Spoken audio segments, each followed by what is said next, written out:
Doktor, yurak operatsiyalaridan keyin kardioreabilitatsiya bu nima va qanday amalga oshiriladi? Va bu nima uchun kerak?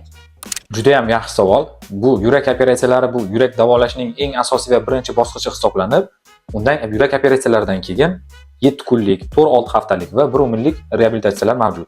Yurak reabilitatsiyalari yurak operatsiyalarining uzoq muddatga va sifatli xizmat qilishini ta'minlaydi va yurak operatsiyalaridan keyin tez tiklanishni imkoniyatini beradi. Butun dunyoda yurak operatsiyalaridan keyin standart va tavsiyalarga ko'ra bemorlar kardioreabilitatsiya bo'limlariga o'tkazilinadi. Kardioreabilitatsiya bo'limlarida nimalar nazoratga olinadi? Birinchidan tibbiy nazorat amalga oshiriladi. Ya'ni kardiolog, reabilitolog va kerak bo'lsa, yurak jarrohi ham ishtirok etadi.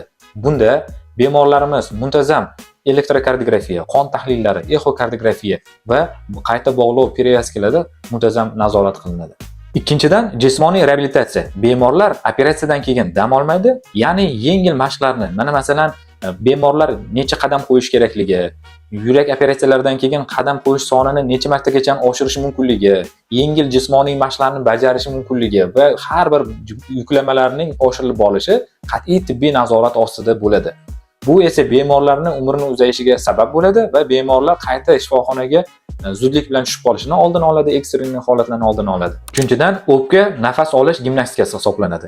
Yurak operatsiyasi sterentomiya, ya'ni tub suyagini kesish orqali bajarilgandan keyin yoki yurak operatsiya paytida sun'iy qon aylanish sharoitida bo'lganda o'pkamiz juda ham zaiflashib qoladi. Chuqur va to'g'ri nafas olishga o'rgatilinadi.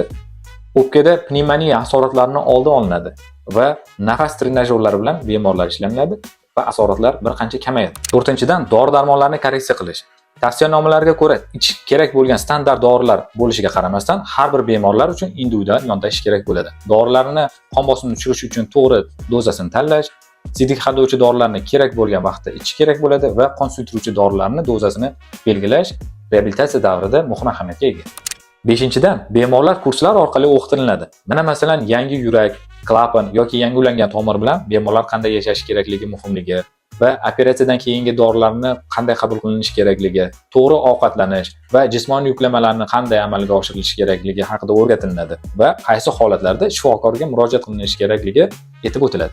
Oltinchidan, ruhiy reabilitatsiya. Bemorlar yurak operatsiyasidan keyin stresslar, chuqur depressiyalar va o'lim qo'rquvi kuzatilishi mumkin bo'ladi. Rivojlangan klinikalarda bunday holatlarda psixologlar ruhiy reabilitatsiya o'tkazadilar.